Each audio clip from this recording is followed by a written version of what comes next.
Yeah, let's formally start. Hi, everyone. Welcome to today's special seminar on towards the computational operationalization of emergence phenomena. This insightful seminar is initiated by the community of causal emergence within the Swarma Club. Today, we are honored to host an eminent scholar in the field, Dr. Fernando Rosas, who will share his profound research outcomes on the identification and explanation of emergence phenomena. Dr. Rosas comes from University of Sussex, where he is the lecturer in the Department of Informatics. Besides, he's also the researcher at Center for Psychedelics Research of the Department of Brain Science and the Center for Complexity Science. He received his PhD in electric engineering from University Católica de Chile. And also the causal emergence series of the Reading Club has previously discussed several of Dr. Rosas. His work can revisit the past sharing videos. And in today's talk, Dr. Rosas will introduce his latest research on emergence identification and explanation. The content will include various formalizations of emergence and a new theory that can explain emergent phenomena in terms of their computational capabilities. Here are the papers will be discussed today. And without further introduction, it's my great pleasure to invite Dr. Rosas to give the stage to the stage and inspire us with his presentation. Welcome, Dr. Rosa. Thank you very much for the very kind words. Okay, yes. So I'm very happy to talk with you. I'm very glad to hear about the existence of this community. As you know, I work in many different topics, but emergence is my favorite. So I'm always very happy to talk about it and to hear what other people are working on. Emergence is like the most fascinating idea in the whole of, like, if I try to think any idea, I think that's the most exciting one I can think of. And my instinct is that it should be useful for something, right? Not only for make philosophy, but also for making science and solving open problems. But before we can, my way of thinking is that before we can use it, we have to understand what it is. And my assumption is that although it's very hard to make a definition, we can recognize it. We have an instinct for it. Like we can see in this case that there is a very interesting thing, little critters working together and being very effective in a way that they would not be if they would not be working together. So that dog is trying to tease them, but they keep the dog in control because of their coordinated behavior. So we see that and we can feel that there is something happening. So I start with the assumption that we have a way of recognizing this intuitively, and then the question is how we can put those intuitions into formalisms that then can lead to practical tools that we can use in science. So what the heck is emergence? And my presentation today is going to be divided in 4 parts. So in the beginning, I will give some high-level thoughts on why I think making mathematics of emergence is a good idea. Then in the second section, I will speak about my work on emergence from information decomposition perspective. Then the third part, I will talk about this new work on computational ideas of emergence, and then wrap up with some final ideas. So that's the plan. So before talking about emergence, I will talk a little bit about philosophy. And I think it's relevant to be aware of some choices that we are forced to make in some way. So in one extreme, we can take a reductionist approach where we say everything is a little machine and a dog is a machine with parts and, moving gears. And the brain is basically the same thing than any other machine. The only difference between the brain and, windmill is that the brain is smaller in terms of, there are a lot of very small parts. And the windmill has less small parts than the brain. That's the only difference. It's a quantitative difference. There is no qualitative difference between them. So this is a position, and I think it's a valid one. A second position is to say, well, there is something that even if you have the perfect theory of the small, like you sorted physics, like particle physics, you understand all of them, you understand all their interactions. And the question is, from that full, complete description of the small, can you fully predict what happens at the bigger scales? Like, could you predict communism from particle physics? And I guess some people in physics would say yes, but most people would say, well, no. And if you say no, if you accept that impossibility, the next question is why? Why you cannot make that inference from the small to the big? And there I see two extreme options. One option is to say that impossibility holds in principle. You just cannot do it. And that means that there are some big things, some macroscopic features that have irreducible causal power. So there is something in the big that simply cannot be explained from the small. The other approach that is a bit more parsimonious is to say, well, we just cannot do it in practice. We could do it in principle, but computational is too hard.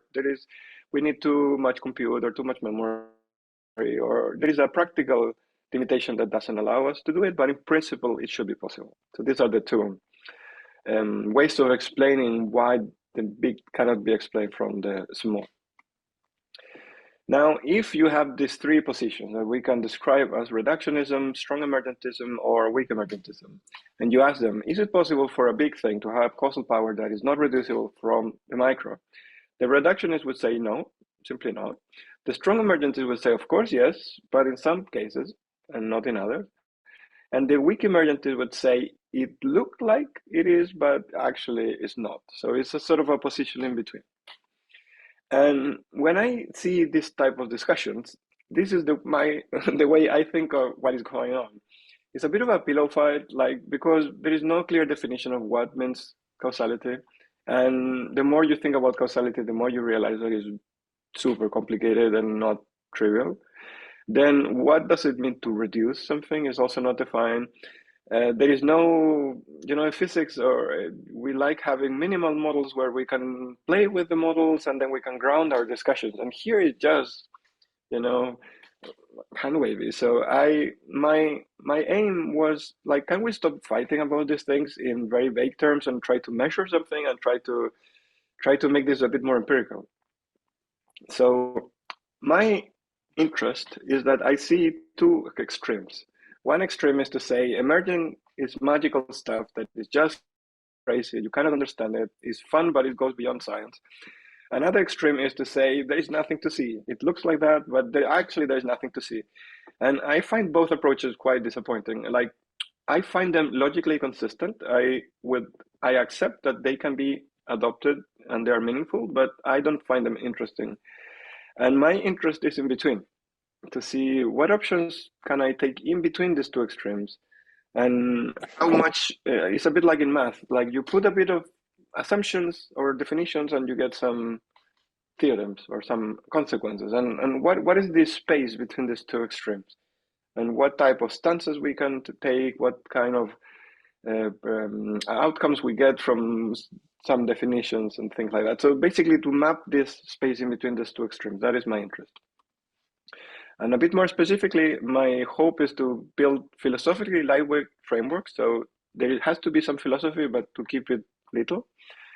And the goal is to reason about emergence so that we can formally establish hypotheses about emergence and then verify them on data. So I feel the previous work on emergence, especially in philosophy, they were trying to convince you, I think the brain, the consciousness is emergent. And they just thought that was true, and they will try to convince you. My aim is not to convince anyone about anything. My aim is to build tools, to develop a formalism that if you think the brain has emergent activity that gives rise to consciousness, if you think that something like that could be the case, the first is to have tools to specify what do you mean exactly. So when you say emergence, I don't think that's enough. You have to be more specific. What do you mean? So first, to have tools to be very specific on your claims, and then have another set of tools that let you to verify that claim in an objective manner. You run an experiment, you get data, and the experiment decides for you. So it's not that you are so convinced that this is emergent that you're going to make it happen out of your arguments. No, instead of that, you state an hypothesis, you run an experiment, you obtain data, you run some statistics, and based on that, you get evidence against or in favor of your hypothesis, like in standard empirical science. So that's basically what I'm trying to do, to turn this into a useful idea for making science. Now, as I was saying before, the history of philosophy of emergence is very long, and the history of mathematics of emergence is actually not so long. This maybe should be a bit longer if we include phase transitions and statistical mechanics, but I'm here thinking about emergence in terms of time series analysis and causal emergence. So one thing I would not like to give the impression is that I'm saying mathematics came here to put the philosophers out of the game.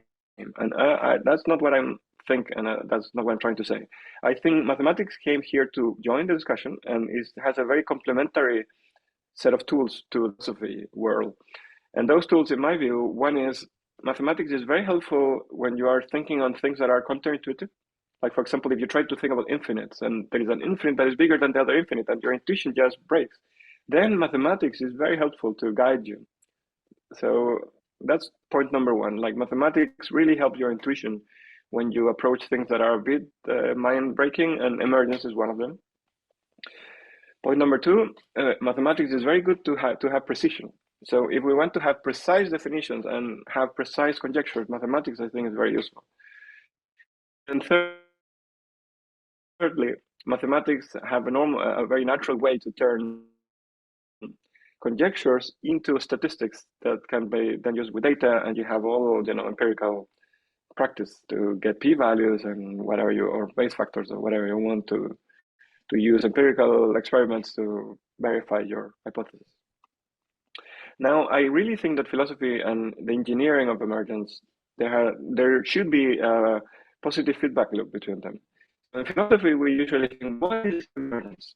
And I don't think that is exactly what we're doing when we're doing mathematics of emergence, because in mathematics of emergence, usually you put a definition, and then you are not solving what is because you are defining it. But it's a bit, this is my view, it's a bit more like, what can I use emergence for? And it's a more pragmatic view. But of course, when you use emergence for something in some specific way, and if you get good results, so for example, you bring an idea of emergence could be this thing, and then we use it to do neuroimaging analysis, and you get that the brain is doing some funny thing that you can see it now from this perspective, that informs you something about what could emergence be. And by thinking what emergence is in philosophy, you get ideas on how you could define emergence. So I really think there is a feedback loop that can be very positive between the question of what emergence is and what can you do with it. Now, in the last years, as you know, there has been a number of definitions of emergence. For example, we have the one from Eric Hoyle, where the way I think of it is in terms of control. So you want to control a system from different scales, and it happens that sometimes controlling at a macro scale is more efficient than controlling at a micro scale. Then you have our definition with information decomposition, that is about synergy, basically. So when with respect to parts of the subsystem of the system, you have the whole has more causal power, and I will go more into detail about that. And then you have this other definition from Lionel Burnett and Seth about when the thing is self-sufficient, and I will also get more into that. But my point with this is to say, basically, we have already some mathematical theories of emergence. First, they are correct. There is nothing magical about them. They're all consistent. And for me, the key challenges are to find out what exactly do they mean, and then the comparison between them is very helpful because you can try to see the differences between them. And second, what are they good for? Like, which of these are better for neuroimaging analysis? Which is better for analysis of genes or phenotypes or whatever? Like, whatever question you have in a specific branch of science, maybe one is going to be stronger than the other, or maybe for the brain itself in different conditions, one is going to be more helpful than the other. So I think all of those are really exciting questions that we have to figure out in the future. So that was point number one. Let's now go a bit deeper into some of these approaches to emergence. So I will first go into the one we published in 2020. And here, the idea is that we have a system composed of parts, and that is very important that the system has parts, which could be a swarm of birds, and you have each of the birds is one of the parts that compose the swarm. You have a school of fish, and then each of the fish has the parts.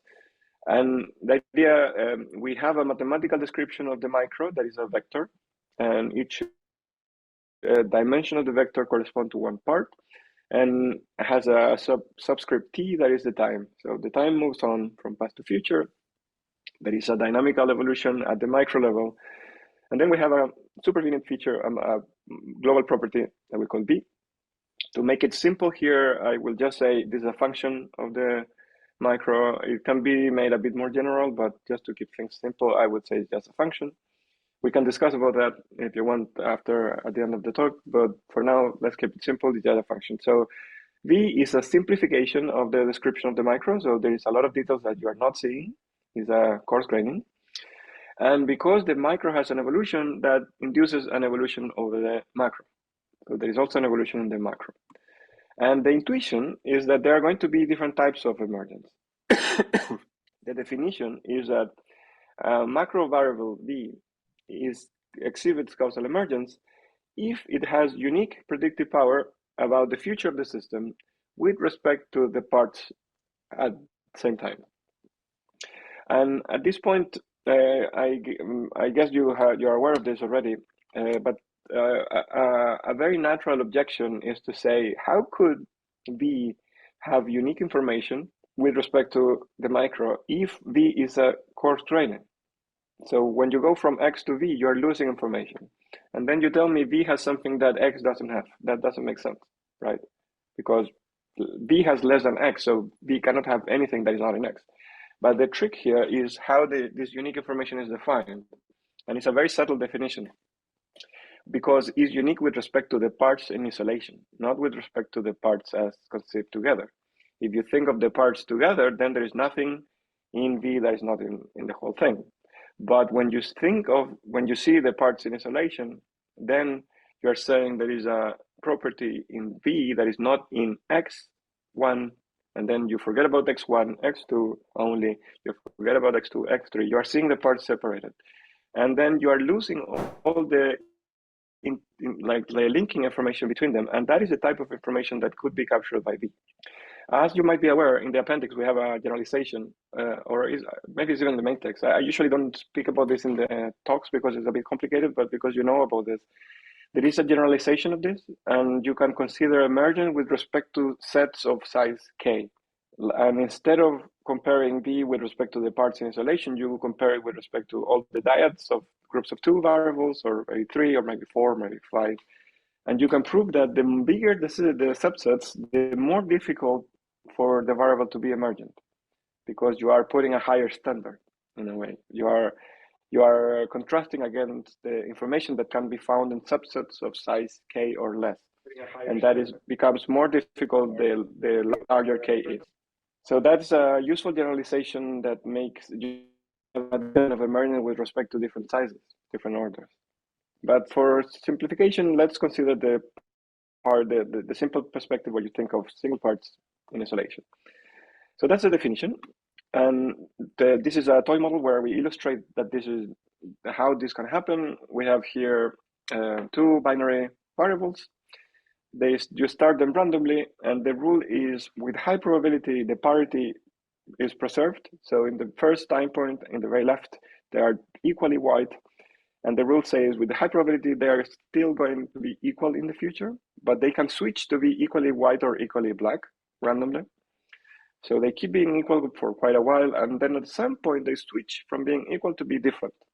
And then they keep being different for a while, and then at some point they switch and they start being equal again. So the idea, you can define this system mathematically, you can run simulations, you can generate a lot of data, you can calculate stuff.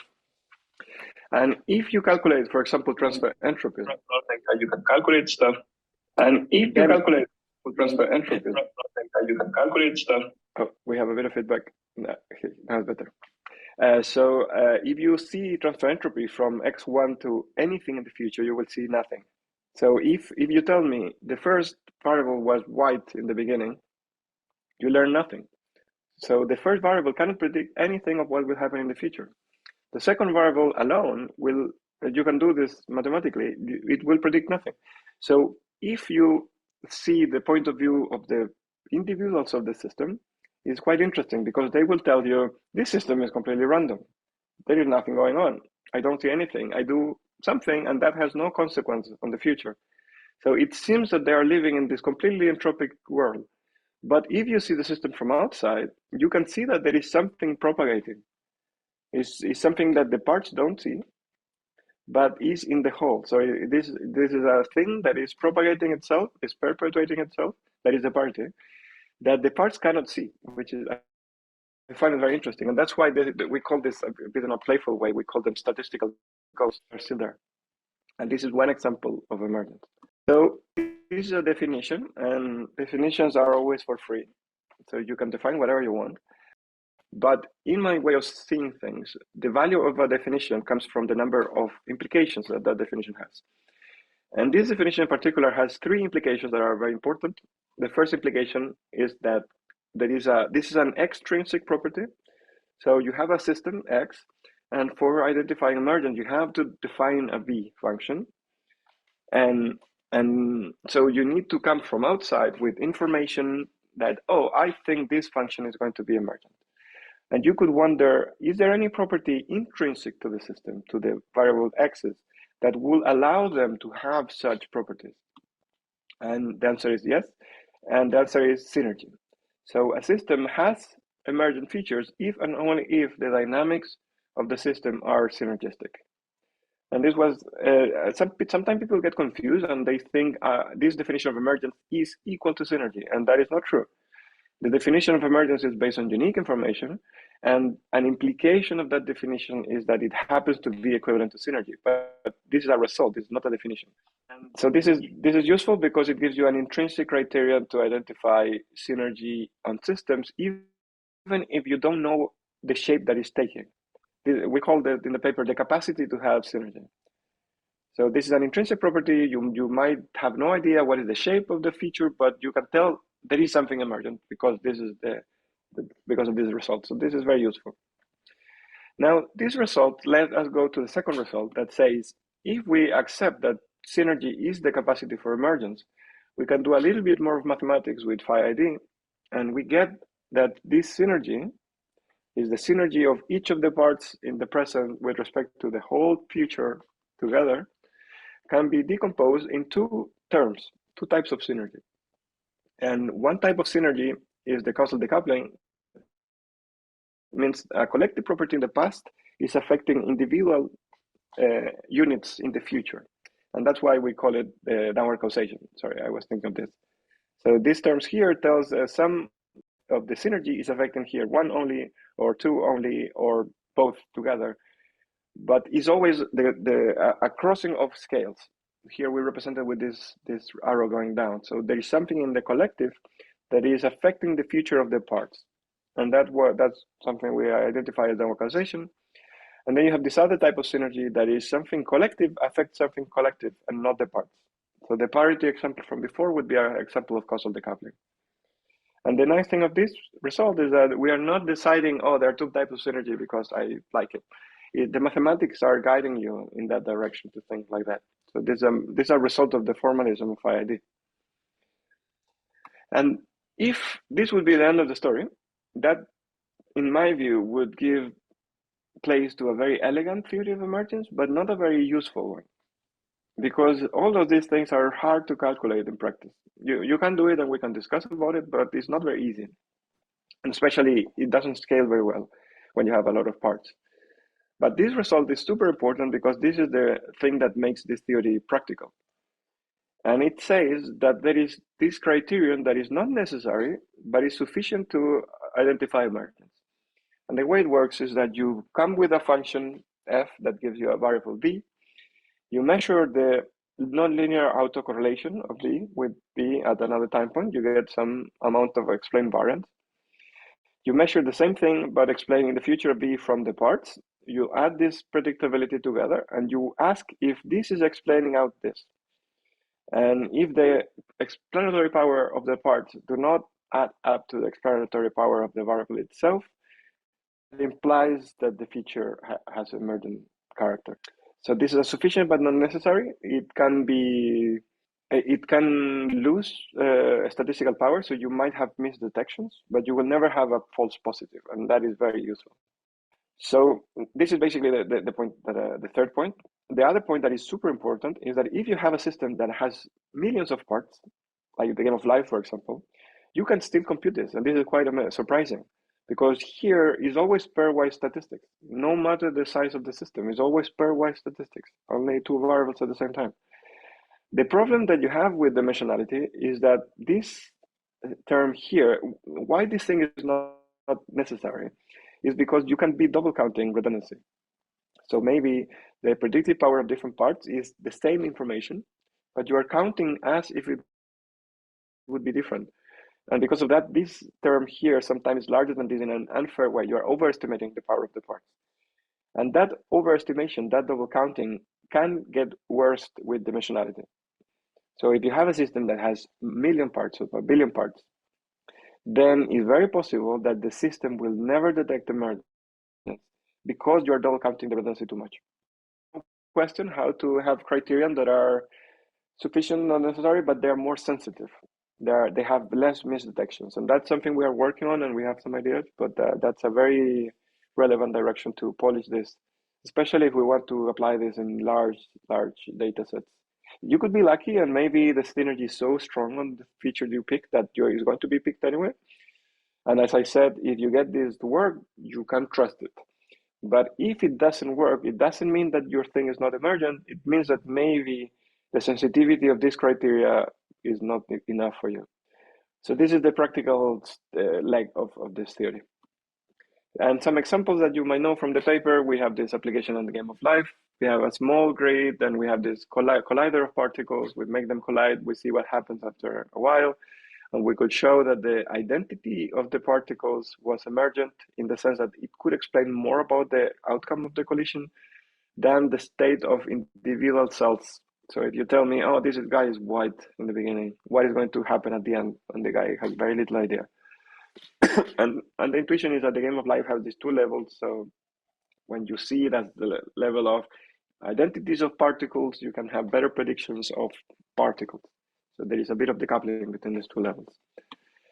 We have also this example on birds. So in one extreme, we have birds that are very rigid. In the other extreme, you have birds that are rather crazy. And the center of mass is this red dot here. And in between, you have this regime where the birds are free enough, but not super free. So in some balance. So the center of mass has a dynamic that is not crazy, like in this case. And we can see that in the in-between range, we get that the center of mass is emergent from the birds, from the individual birds. That means if you ask individual birds, where is this flock going? In this case, each bird has going to have very little idea of where is the flock going, the center of mass. But the center of mass has some reasonable idea of where it's going. And so there is a consistency in the whole, in the flock, that each of the birds might not be aware of.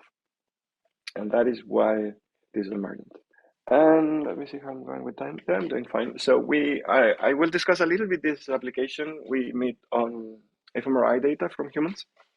So in this paper, we took HCP data, the Human Connecting Project, 100 subjects resting. We took their data, we parcellated into 200 regions. Ideally, we would have run PhyID on the 100 regions, but that is too hard. Another option would be, we know what feature we think is emerging, but we don't know. So because we wanted to do something simple, instead of doing any of that complicated stuff, we just calculated PhyID on every pair of regions. So we are getting a very small part of the high order here. It's just the pairwise high order of pairs of the dynamical processes.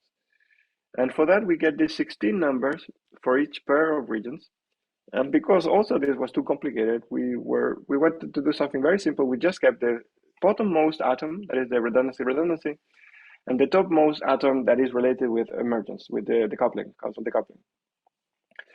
So we got these two numbers for every pair of regions, and with that, we can build networks. So we can build the network of the values of decoupling between every pair of regions, and the network of values of redundancy. And then to further analyze these networks, we did some rankings. So we sum over columns to get which region is involved in more redundant interactions or more synergistic interactions. Then we ranked each of the regions in terms of their value of average value of redundancy and synergy, and then we took the difference between the two ranks. And all this very convoluted pipeline ends up giving us a gradient that orders brain regions from redundancy, so brain regions that are more involved in redundancy interactions, and in the other extreme, brain regions that are involved in synergistic interactions or related with emergence. And when we plotted this gradient over the brain, we saw something quite striking. Like if you know about brain imaging, you can see that blue is basically sensory motor cortex, also the auditory, and red is all the frontal part and all the part of the DMN in the back in the central part.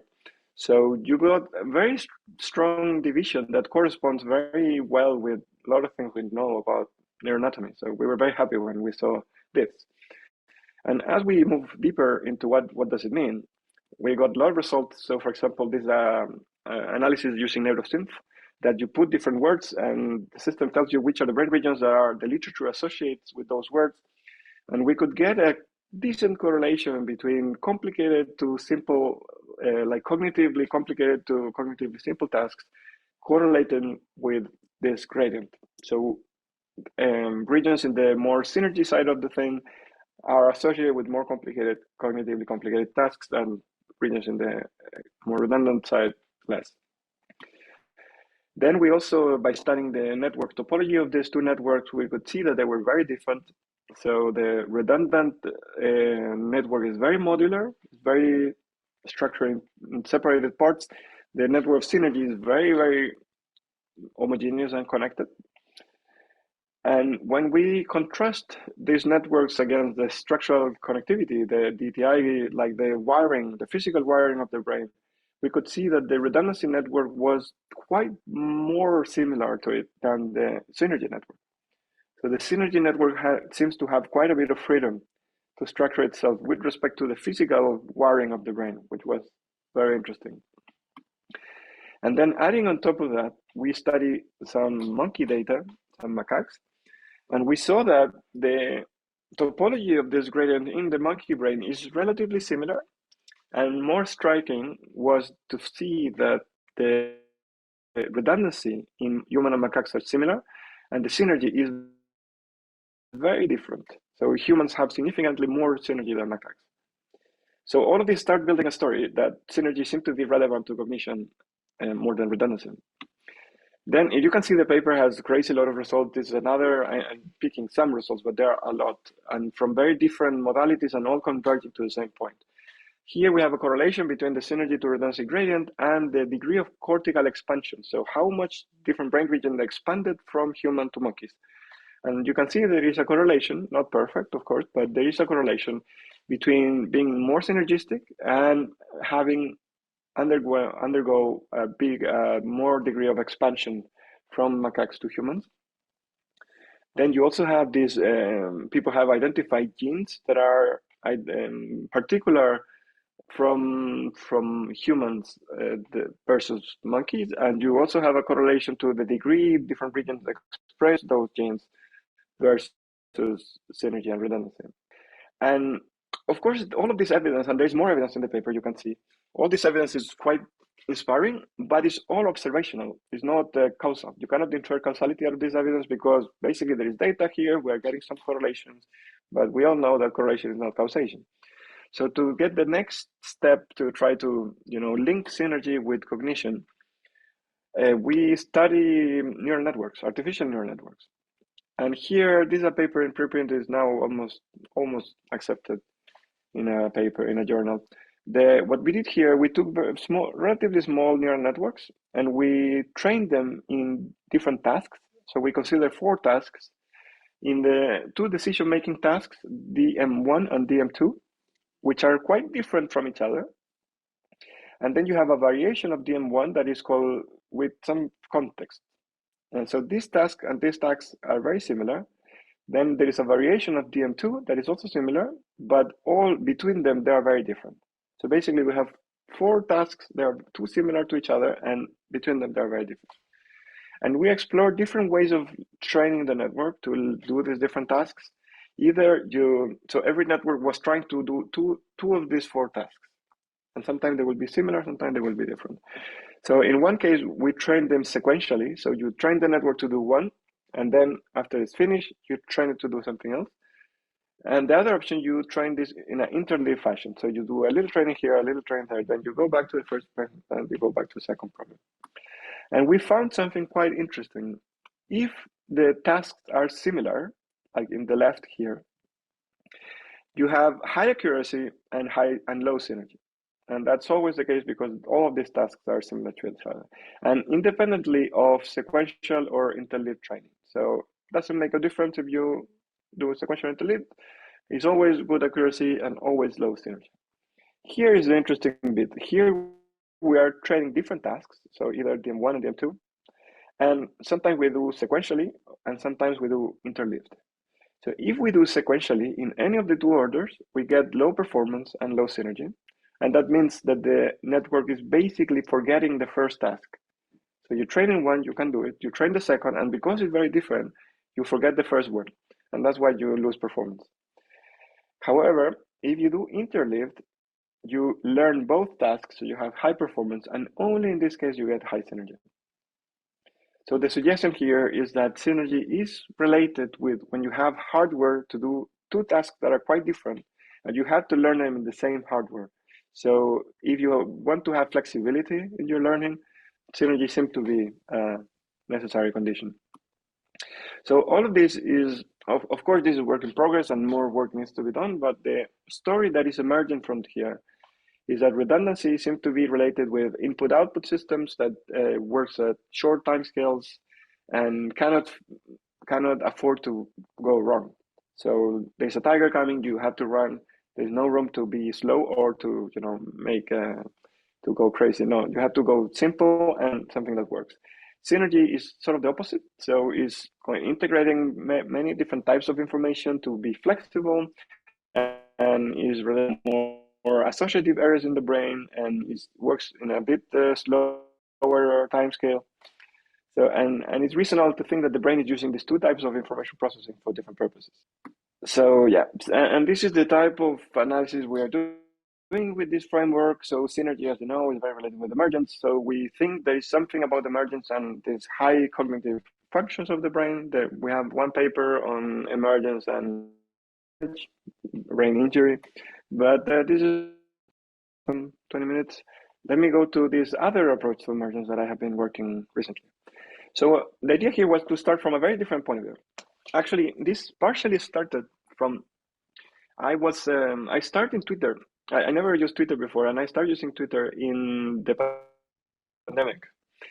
And during the pandemic, I started reading Twitter. Every 6 months, I start fighting about and most of those discussions are not very helpful, actually. Under some definitions, it's obviously true that the brain is a computer. Under some of the definitions, it's obviously not a computer. But usually you don't learn anything about the brain. By either, it's obviously a computer, it's obviously not a computer. So I found those discussions very unhelpful. Like I was not learning much about the brain. And I start thinking, can I make another definition of what a computer is that could help me to learn something about the brain? So this was the starting motivation for me. Okay, what is computation? What is a computer? Why this laptop of mine is different from a cup of coffee? Are they different? And my thinking was the following. If you have a laptop running some Python code, let's say you have a code that has two inputs, two digits, you put 2 and 3, and the algorithm is very simple. It just sum them and give you the answer. My insight was every time I run that algorithm in Python, I put enter, it runs to give me the outcome. It's always the same.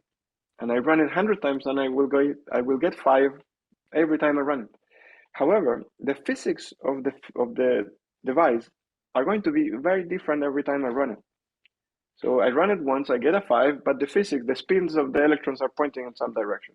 I run them again, I get the same 5, but I get some completely different physics. So my intuition was, well, software means a separation between these scales. So the software is implemented in the hardware. There is nothing magic. There's no, crazy stuff. It's just a coarse-grained version of the hardware. But this coarse grain has some specific property that makes, like, if I run the software, it only depends on the inputs of the software itself. So it has some self-containment. You can control the software by itself. Like, you can steer the system at the macro level. You don't need to go to the micro level to steer it. You can steer it sufficiently from the macro. So these were sort of my initial intuitions. So you have a system, similar setup as before, X, some dynamics, you have a coarse grain, same as before. And I wanted to formalize what was this software property of computers. And we have a lot of examples like this. Let me describe this one that I find very funny, the one in the toilet. When you go to the toilet and you flush the toilet. So there is a thermodynamic, hydrodynamic system. That is all this water in the toilet, right? You flush the toilet, the water goes out. There is a floating device that goes down. And then there is water coming in. And the water levels start going up.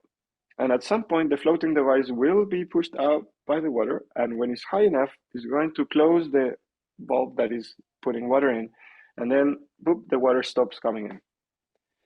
So there is almost a computer logic thing going on in the toilet. There is a while this is false, keep coming water.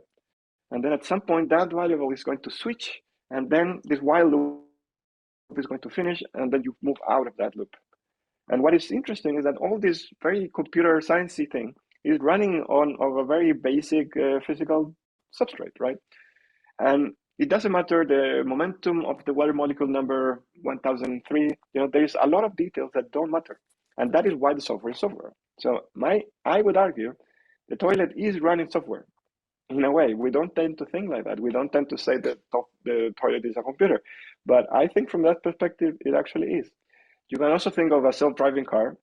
And a self-driving car, you have this car and it's driving around, and you want a controller to steer the car around the city. You don't want the controller to depend on the state of the electrons of the car in order to be successful. The controller is going to have very simple inputs, relatively simple. It's not going to be a microscopic input, and it's going to control very few variables, and it's going to steer the car around, and it might be successful. And that is how we navigate our world. And I would argue it's sort of the same thing. So these are the type of things that I wanted to formalize when macroscopic interventions are sufficient to determine macroscopic outcomes. When is that, and how can I know when is that the case?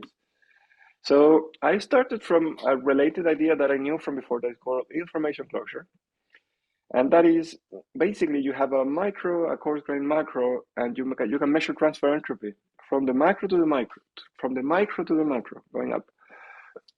And you can say when the system is informationally closed, that means that if you try to predict the future of the macro, so here you try to predict what is going to be the macro in the future based on the history of the macro, you're not, and you try to do this prediction based on macro information or based on micro information, it may be that is actually the same. So the prediction in the right, you have more information than in the prediction in the left. But in some cases, the extra information in the right might not afford a better estimation. And if you are in that condition, then you are in an informationally closed system. And that is sort of similar to the thing I was looking for. So this was my starting point. However, I wanted to do something a bit more causal, something about interventions. So, interventions, like a causal thing, is the difference that make a difference, right? So the causal closure intuitively is when the difference that make a difference for the future are all macro differences. And I was wondering how to formalize this. So there I came across this literature of epsilon machines and computational mechanics. I don't know if you are familiar with this, but the basic idea is that you have a time series and you consider past histories and you coarse grain them according to their predictive ability. So you say if two trajectories, two histories, have the same predictions, assign the same probabilities to every future vector. So this is future realizations up to length L.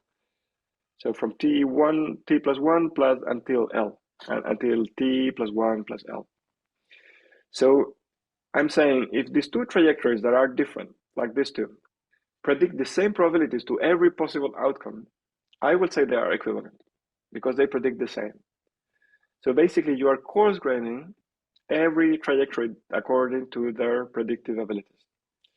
And computational mechanics tells you that when you do that, you get a coarse graining over histories, over past histories. And these are states, we call them causal states. And you end up with a HMM type of representation, like a hidden Markov model type of representation, where you have a dynamic between causal states. And every time the dynamics move in this hidden space of the causal states, and every time you make a transition, they are going to generate a symbol that is what you actually observe. So your data is the consequence of this process that is happening behind the scenes. And the idea of computational mechanics is that what is really going on, the computational description of the system, is given by these transitions of causal states behind the scenes. And all what you observe is a consequence of this computational engine. So I started from this idea of epsilon machines. And what I did was the following. I thought, well, if you have a microprocessor, you have an epsilon machine, A, that is the epsilon machine at the same level. Now, if you look at the coarse graining, you have another time series, and you have another epsilon machine, E prime, that is this same HMM construction, but now for the macro process. E prime and E are different in general. And what I thought was, what if I do the same type of coarse graining? So I take past trajectories of the micro, and I coarse grain them according to their predictive ability, but with respect to the future. Here, you're coarse graining with respect to here you're coarse graining with respect to the micro, so with respect to this. What if I coarse grain this with respect to this? So I only want to predict macro. And the idea that is going to be a bit easier. This is the new condition. So two trajectories of the micro are equivalent if they give the same predictions for every trajectory of the macro. So here you're trying to predict less than before. In before you were trying to predict everything that could happen, and here you're only predicting what can be observed from the macro. So it's an easier condition. So the coarse graining is going to be more, it will give you less parts. So usually this and this U is a coarse graining of E, usually. So this was a new machine that we call upsilon machine instead of epsilon machine, just to make a joke. And then with this, I could define what was causal closure. And the definition is a causal closure is when the epsilon machine and the upsilon machine are the same. What does this mean? The upsilon machine, this one, is every difference at the micro that can make a difference for the macro. So intervention that can make a difference. The epsilon machine of the macro is the interventions at the macro that make a difference for itself. And most of the case, this one is going to be weaker than this, because you might have more knobs and more buttons to do things in the micro than in the macro, because in the macro you have less information, you have less control. But if it happens that these are equivalent, these are the same basically, then what you're saying is every relevant intervention for this, I can actually do it from the macro. I don't need to go down. I don't need to go a level down in order to steer the system optimally. This system can be steered optimally from the macro level. That means sort of a self-sufficient condition in terms of interventions. All right, so this is the definition of causal closure. And the first result we got mathematically is that information closure and causal closure are equivalent. There is an important condition here. That is, they are equivalent if the micro is fully observed. So this is in the context of physics, and we assume that we have the micro. If that is the case, these are equivalent. If the X is not fully observed, then this is not true. These are not equivalent. And now comes the part that for me was more interesting and more exciting, that is called computational closure. So far we have information closure, optimal prediction from the macro, causal closure, optimal intervention from the macro, and the next one is about computation. So what is the idea? We start, as I said before, epsilon machines are this HMM type of thing. that you have some hidden process happening here that generates statistics on data. That is what you observe, and from the data you can infer optimally this thing.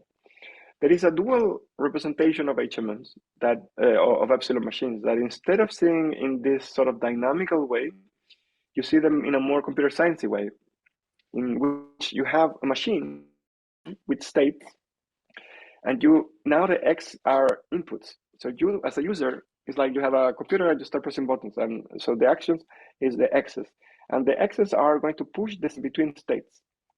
To give you an example of how this works in practice, let's say you are using an elevator. You're coming to a building, you want to go to floor number 10. So the elevator knows, let's say you are in floor number 5. So the elevator is in state, I'm in floor number 5. And you will press a button and you say, I want to go to floor number 2. So based on the state of the system and the input, the system is going to transition to another state. And it's going to, the transition is going to depend on the previous state, because if I was in floor number 1 and the user pressed, I want to go to floor number 2, the elevator is going to go up. If I was in floor number 5 and I press I want to go to, it's the same input because it was in a different place, right? So this is the same here. And this is actually the way these systems are designed in engineering with this, these are called discrete finite automata. And there is something called the hierarchy of computational systems. The discrete finite automata is the simplest one, and machines are in the top, and it's a whole range in between. And machines can be seen as finite automata. There might be, so discrete, they might have an infinite number of states. These are, as a user, press buttons and you get transitions. What if, it's very important for automata that when I'm here, and for example, if I'm here in state 4 and I input a 0, I got here, and if I input a 1, I stay here. But there is no randomness. Automata are deterministic, always. Now, if I'm here in this type of system, and suddenly, here, if you see the plot, you will see there are 3 arrows coming from each state, at least 3, at most 3, and sometimes 2. So you have 3, like a number of interventions that you can do that are more than 2. Now, what happens if you start feeding your system with coarse-grained inputs? So instead of, let's say the alphabet of input is very large and I'm too lazy, so I want to simplify and get a group, 2 groups. And I will say, okay, put someone from the first group. I don't care which. So if you do that, because you are inputting a symbol that you're not sure what it is, because you're losing resolution on your input symbol, the transitions are going to get random, stochastic, and then the automata is broken. It's not anymore deterministic. So one thing you can wonder is, could I coarse-grain my state to find a compatibility with my coarse-grained inputs in a way that I recover a deterministic automata? And here, this diagram is representing a case where now the big states are the big circles. And if you are in the big circles, these simpler transitions are still deterministic. So basically, you have a machine that has a lot of states and a lot of inputs, and you are coarse-graining inputs, you are coarse-graining states, and you're recovering a machine that is simpler and in a way is nested. So the view is the following. You have the micro level here with some very complicated machine with many states and with some statistics at the micro level. And maybe there is a way to coarse-grain the states and the observed data, so you get to the meso level, and you get a simpler machine, a simpler data, and then you can coarse-grain again, you get a simpler machine, even simpler, and with simpler inputs. And you have these nested machines. Like this machine here, you coarse-grain this 2, you get 3 states, you coarse-grain this 2, you get 2 states. And a system is computationally closed if the machine, epsilon machine of the micro, has this, you can coarse-grain it like this. So you can coarse-grain the symbols you observe from the micro and the causal states such that you get some machine, well-defined machine at a higher level. That is the definition of computational closure. And now the natural question was how computational closure is related with the other closure definitions. One thing that you can find is that computational closure implies that this diagram commutes. And that means here you are in the micro. You have a coarse graining function to get the macro. You have the epsilon function that you go from real symbols to causal states. And here you have a similar coarse graining function to go to causal states of the macro.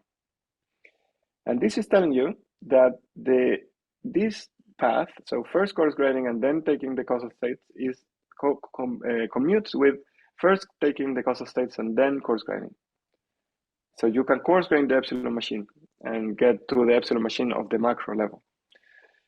This is of mathematical interest, but the main point, it's not, don't worry about that. Yeah, I'm missing a slide here, but an important result is that causal closure implies computational closure. I was surprised about this when I first found it. I thought that computational closure looks more complicated than causal closure, so I thought that it was going to be the other way around. But actually, it's not like that. It's computational closure. Causal closure implies computational closure. And that is important because of the following. With all this machinery, we have these three definitions and we have these implications, and this is the situation you have. Let's say you have a process. This is a simple representation. You have a process with 5 states, and this is the function that just keeps them the same. So you can consider all the coarse grainings of those 5 states. So here, this pink line means I'm coarse graining this 2 or this 2. So all of this level is coarse grainings that you kill 1 state, so you end up with 4 states instead of the 5. All of this in orange, you end up having 3 states. The ones in green, you end up with 2 states, and the one in red, you end up with 1 state. So this diagram is all the coarse grainings that are possible for this original system. Now, out of all those coarse grainings, some of them will be causally closed. The topmost coarse graining is always causally closed in a trivial way, but it's always true. The no coarse graining is always causally closed in a trivial way. So you get a lattice again. You get some sub-lattice of the original lattice. So now you have only the coarse grainings that are causally closed. And this is much simpler than this one. This is huge, usually. This is much simpler. And now this is the part that is more interesting to me. You can further coarse grain this lattice into another lattice. So for each of these processes, you build their epsilon machine, and the theory tells you there is going to be a mapping between the epsilon machines. This is not true in general. If you get some coarse grainings, you run the epsilon machines, they're going to be non-comparable, and it's a disaster, it's a mess, it's a big mess. But if each of your coarse grainings are causally closed, this implies computational closure, and computational closure is about coarse grainings of machines. So that means that you have now a lattice of machines. And this is interesting because it's telling you the epsilon machine of the micro is all the computations that are happening in the system. And this says, well, you can coarse grain these computations, and this is a no computation because it's a single state that goes to itself, so it's like nothing. But this is a non-trivial computation. Sometimes you stay, sometimes you move. And then you can decouple this in 2, and then you come again. So you can see the computations as a hierarchically nested sequence. And there is a lot of things you can do. For example, you could run the system, you can simulate the system at this level, and this simulation is going to be perfect. It's not going to be an approximation. This simulation is going to be perfect. And maybe you don't want to simulate these things below because those are data you don't care about. Or maybe you want to simulate at this level, but not at this level. So this means that these computations are sort of autonomous in some way. So they are happening, they are implemented in the micro, but they are happening on themselves. And it's a bit like the computer, like the laptop when it's running MATLAB, maybe is here. This is the type of computations that are relevant for that process. And for me, this gives you a really exciting way to think of computations in complex systems, because you are getting the map of all the computations that are happening, how they are structured, and then you can focus on what you want, and you can see how they are nested to each other, etc. So what time I have? Oh, I'm running out of time. Let me run some examples. Maybe let me start with this one. I find the most insightful example to understand this. So in this system, we have a network, and the network has nodes. There is a fully connected network, but the strength of the connections is different. So there are two types of links. You have links within communities that are very strong. So within this, within the communities that have the same color, the connections are strong. And between communities, the links are weak. They are still connected, but the numerical value of the link is much smaller. Now, over this network, we are going to build a random walk. So you have a person here that is very drunk, so it's going to move randomly to another node, but the probabilities of the next step is going to be proportional to the strength of the links. So with high probability, this guy is going to move to another place within the community, and with low probability is going to switch to a different community. So this is the dynamic. So I'm here and I will stay here, and sometime we'll jump here, sometime we'll jump here. This is the microdynamics. This is my system. So now the first statement, you can find the probabilities, and the first coarse graining we're going to make is, instead of telling you where the person is exactly, I will tell you in which community you are. So the person starts in community A and stays there for a while. Then at some point it's going to jump to community C. Some point it jumps to community E. Sometimes jump to community E. So this is a coarse graining. And then we can build another coarse graining that is telling you the size of the community. So for example, here, these two communities have the same size. They have 25 nodes. And these three communities have the same size. They have 9 nodes. So maybe I will tell you the initial state is some place in some community of 25 nodes, and then it's staying in those type of communities, and some point is switching to a community of size 9, and then switching back. So these are 3 levels of description of the same system. And the claim that is proven in the paper is that each of these levels are computationally closed and causally closed, and closed in all these definitions. So what is the implication? You could, for example, you could think that the computations that are happening at the micro level are happening at 3 levels. So first, you could say, I am in a community of this size. I am staying in the same type of community or not. That's the first decision you make. Let's say you say, I'm going to move to a community of size 9. Then if you want, you can decide to which of the 3 communities are you moving. And then if you want, you can specify to which node you want to go. And we could think that those decisions are implemented sequentially. Because if you want to run the system at this level, you could run it and it would be a perfect simulation. And you don't need to never say in which node the system is. Or if you want to run it at this level, the simulation is going to be perfect also. A different way to think of this, if you want to intervene in the system and you want to control in which community the person will be after 10 time steps, you don't need to decide in which node the person is. Let's say if you had to pay extra money to decide the node, that money is not worth it. You shouldn't pay that money. You just need to specify the community in which the person starts, and that's all you need. So this tells you the level of intervention that is reasonable to make, what type of information is useful for prediction or not, and how you can simulate the system at different levels of resolution. So it tells you a lot about the dynamics at multiple scales. And like that, we have a lot of examples in the paper. For example, here there's something called the Ehrenfest diffusion model. This is a model from statistical physics. We have 2 chambers connected by a thin tube. There are particles here, and the model is super simple. The micro is a vector of binary vector that is telling you 0 if the first particle is here, 1 if it's here, and sorry, the other way around. 1 if it's here, 0 if it's here. And you have some dynamics that at each time point you pick one of the particles with equal probability, and with probability Q, you switch it to the next chamber.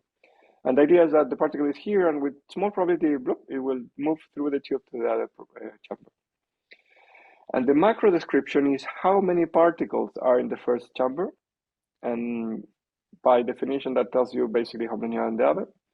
And what you can find is that the number of particles is computationally closed. And you can find the epsilon machine, you can run simulations. So for example, if you are a statistical physicist and you want to understand the dynamics of set, you don't need to simulate the whole system.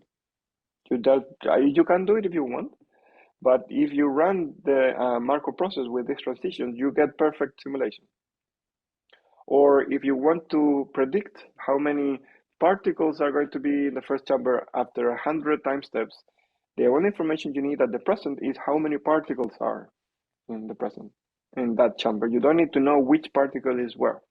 Having the identity of the particles made no difference for the prediction. And the same idea. So we have a number of different examples in the paper. We have one with Terra Automata that you can see later if you want. Let me just mention a little bit the last example about Hopfield networks. Hopfield networks are recurrent neural networks that are used in neuroscience to study memory consolidation. The idea basically is that you have links. So the next state of a neuron is going to be 1 or 0, depending on the present state of the system, based on a nonlinear function whose input is, you have the weights from the neurons to the specific neuron you're evaluating times the state of the neuron. So very standard neural network thing. And you can make the system to learn some patterns. So for example, here you have a system with some number of neurons and you want the system to learn these 5 digits. So the way you can make it learn is that you encode the links with this formula. This is a very classic Hopfield network construction. It tells you if the links have this shape, the P sub something are the patterns you're learning. So this is a rule to build links from the patterns, and you can show that the dynamics are going to have those patterns as attractors. So if you put this shape as an initial condition, the system will naturally go to here with high probability because it's very close to here and is more farther away from the others. And one quantity that is useful for studying the analysis is the dot product between the current state and different patterns. So I take the first pattern, I do the dot product between that pattern and my current state, I get a number. I can calculate the dot product of the state with each of the patterns and I will get 5 numbers that tell you the similarity, how similar my current pattern is with the different targets. And what we could see is that these coefficients are computationally close. So if you want to study the dynamics of the vector set, you can see simply the numbers, and these numbers are going to tell you I'm very far away from first pattern, I'm very close to the second, I'm very far away from the third, 4 or 5. And those dynamics are closed with respect to the specific instantiation in terms of neurons. And this suggests that the Hopfield network is implementing some type of software in order to do this memory consolidation, memory retrieval process. And you can see more details in the paper if you want. So with that, let's wrap up the whole thing. I have taken a bit more time than what I expected, but I hope it was useful. So what ideas I would like to put forward to conclude? The first is to come back to this idea that I find more useful, instead of arguing in favor or against emergent in an abstract way, I find more helpful to build tools in order to have the possibility to be very precise about what we mean with emergence, and then to have tools to test those hypotheses on data. Also, I don't like, some people use emergence when they mean collective behavior. And because emergence sounds fancy, they use like, yeah, let's describe collective behavior with this word, so it's more fancy. And I don't like that because it's not specific. It's just using emergence as a party trick, kind of. And I would like to be more specific and be able to say, with emergence, I mean specifically this. I think that's useful for everyone. Then a second idea is that the version of emergence with information decomposition is specifically well suited for mereological aspects. That means aspects of systems that are made of parts. Like everything in PID depends on how do you define the parts. So if I have my flock of birds, I am defining the parts are each of the birds. And if I do a rotation of the axes, then all the results are going to change. So if you have a system where you care intrinsically about the parts, that's a good thing, because you're going to get results that are related with the parts, specific parts. If the definition of parts is a bit arbitrary, so for example, if you have Lorentz butterfly, a system with Lorentz attractor, and they have 3 dimensions, and I say, okay, the dimensions are the parts. That sounds a bit arbitrary, and you can rotate the thing and you don't care. So the results you're going to get with information decomposition might be not the best for you, because they are putting a very heavy weight on a choice that was a bit arbitrary. Unless you can prove that you rotate, then it doesn't matter. But still, I would not say this is the best approach. So in my view, information decomposition approach to emergence is the best approach if you care about the parts being defined the way they are, and not the best if the definition of parts is a bit arbitrary. Because it's important to notice that microscopic description and parts is not the same. You can have a microscopic description without parts. In the discrete case, you would have a long list of states, but you don't need to specify the part. In many cases, the description of parts is so natural, like in the case of a neural network. Of course, the neurons are the parts. Like, it's hard to think in a different way. But in principle, you could say, no, I don't care about the neurons as a thing. I just care about all these patterns, and I have 2 to the n patterns, and I don't want to decompose them. So I want results that don't imply a decomposition into parts, and that's a fair thing to want. So I think that distinction is very important.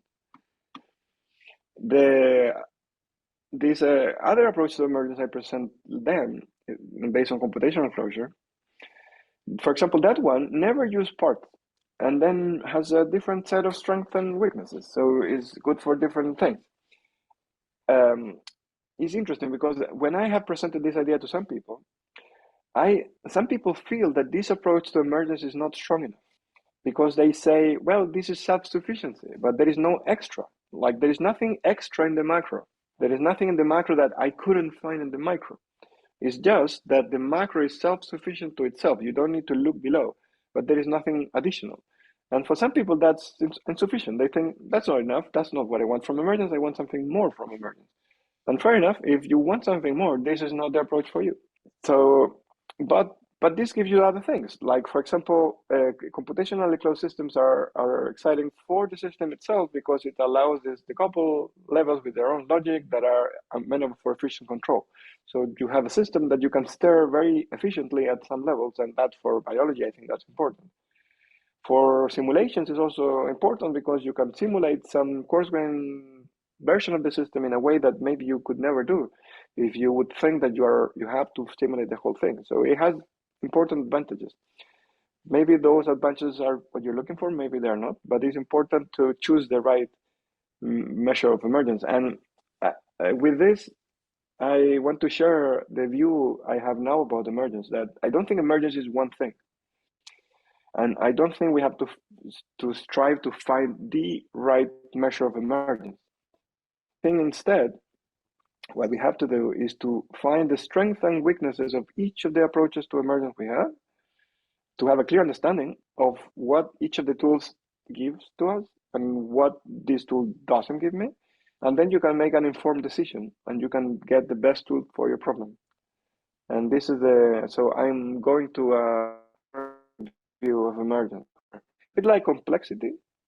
Like, when people start thinking complexity in the 60s or the 70s or whenever, they thought complexity is a thing, we have to find the right measure. And they were fighting for years about, this is the right measure, no, this is wrong.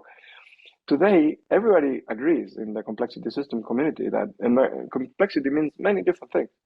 And if you think complexity is one thing, you are in trouble.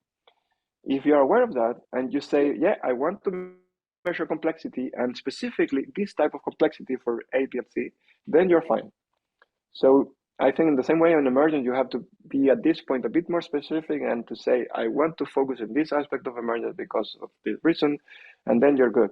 And if instead of that, you think emergence is like this one thing, then I think you're going to get very confused and you're going to make everyone confused around you.